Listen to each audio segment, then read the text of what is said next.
My name is Alexander Shaw, attorney at law, and I represent Mr. Dean Mitchell.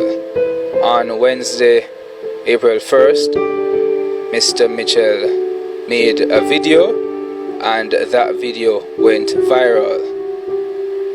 You would have seen via different media platforms that the video in which Mr. Mitchell said some disparaging things about the constabulary force, the Prime Minister, and it was very disrespectful to Jamaica, and he has now recognized the implications, the seriousness of his actions, and he has now taken responsibility and would love to tender an apology to the people of Jamaica and to the Jamaica Constabulary Force, as well as our Prime Minister, Mr. Andrew Holness.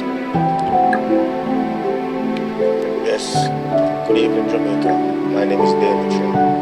On Wednesday, April 1st, I made a video that is disgraceful and demeaning. I want to apologize sincerely to the Prime Minister, Honorable Andrew Holness, to Jamaica and to the Jamaica Constabulary Force.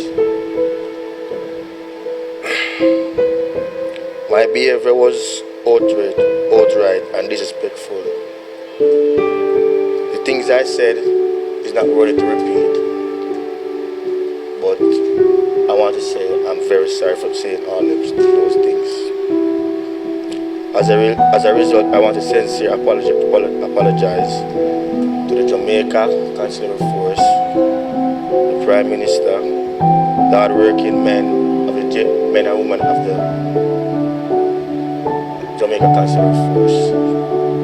And I want all Jamaicans to take this coronavirus, COVID-19, very serious and apply by the rules and regulations said by the Prime Minister.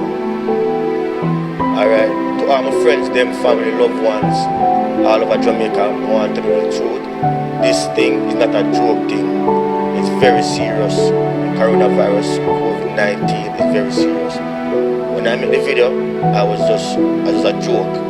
And I took it very seriously. I wanted to listen to what the Prime Minister work with the police, them staying on the house because this thing killing off people all over the world. Italy, how much thousands of people dead. We're supposed to know already. I mean, I tell them, they must try to keep us safe. I made a joke about it. And again, I'm very sorry and I apologize to the whole Jamaica, the JCF, and the Prime Minister, Honorable Andrew.